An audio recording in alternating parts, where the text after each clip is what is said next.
The glass slipped in my hand before I even realized I was letting go.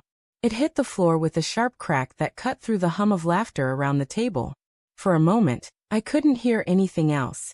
Not the clinking of forks, not the polite coughs or forced chuckles from our guests, not even her voice. Just the echo of her words circling in my skull. To my future divorce settlement. She had said it with a smile, as if it were nothing more than a clever punchline at my expense. Everyone laughed. Everyone except me. I sat frozen, staring at the woman I had promised my life to, the woman I thought I knew better than anyone else. Her dark hair framed her face in soft waves, her lips still curved in amusement, her eyes darting toward me with the kind of glimmer people mistake for charm, but I now realized might have been mockery all along. I forced my mouth into a weak smile, pretending I was in on the joke, even though my chest felt like it was caving in. The laughter at the table swelled, and then settled into the usual chatter. Plates shifted, wine poured, but I couldn't move. The warmth of the room felt stifling, the candlelight too harsh. My birthday dinner, my friends, my family, her betrayal, wrapped neatly inside a toast. All night I tried to convince myself I had misheard, misinterpreted, misunderstood. But the truth gnawed at me every time she leaned across the table to whisper something to the man seated beside her. Not a stranger, but a co-worker she'd accidentally invited when I asked her to send out the dinner notices. He laughed too hard at her jokes. His hand brushed hers more than once, too casually, as if it wasn't the first time. My stomach churned. I wanted to scream, to slam my fists on the table, to demand the truth in front of everyone. Instead, I swallowed my rage with every sip of bitter wine. The night dragged on. Conversations blurred. I laughed when expected, nodded when required, but my mind replayed her toast over and over, each time cutting deeper. Later, after everyone left, I confronted her.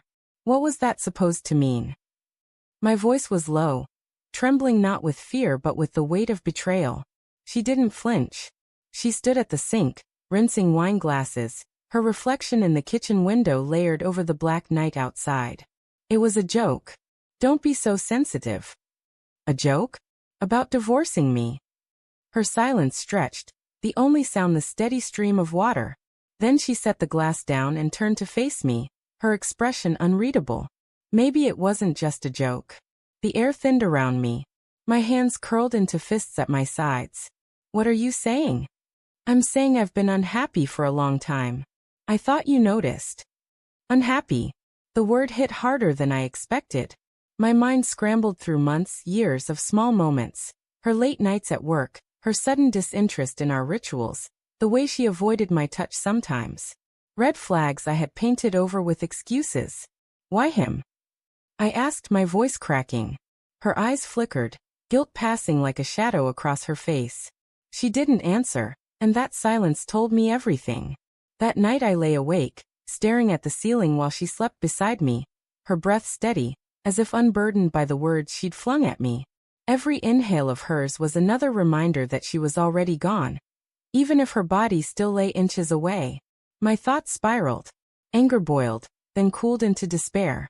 I remembered the early days of our marriage, when her laugh had been my favorite sound, when she clung to me as if I were the only person in the world who could make her feel safe. When had that changed? And why hadn't I seen it?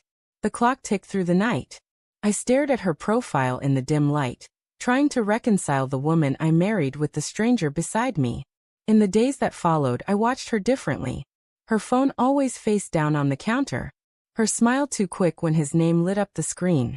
Her excuses to stay late at work multiplied, flimsy and transparent. I had no proof, only the slow suffocation of intuition pressing against my ribs. I didn't confront her again. Not yet. I needed the truth laid bare, undeniable. So I followed her.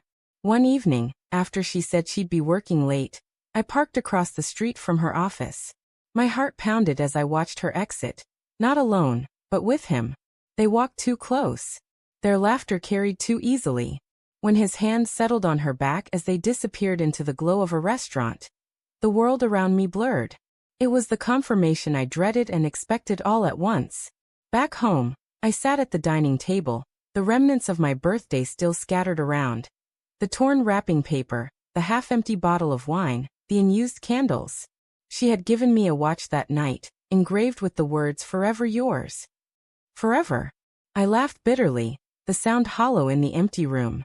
When she came home hours later, smelling faintly of his cologne, I didn't ask where she'd been. I didn't need to. Weeks passed. The distance between us widened into a canyon. Conversations were hollow, meals eaten in silence. I could feel the end approaching, slow but certain, like a storm rolling over the horizon. And yet, part of me clung to her still, to the memories, to the hope that maybe I was wrong, that maybe this was salvageable. But every glance, every lie, every absence hammered the truth deeper into my chest. One night, unable to hold it in any longer, I told her. I know. She froze mid-step, her coat half off. Know what?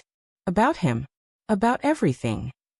Her face crumpled, 1,000 emotions colliding, fear, guilt, defiance.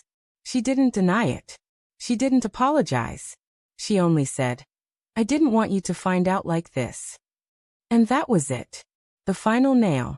Now I sit alone in the same restaurant where she made her toast. The candles flicker, the hum of other diners fills the air, but all I hear are her words echoing still. To my future divorce settlement. She thought it was clever. I think it was prophetic.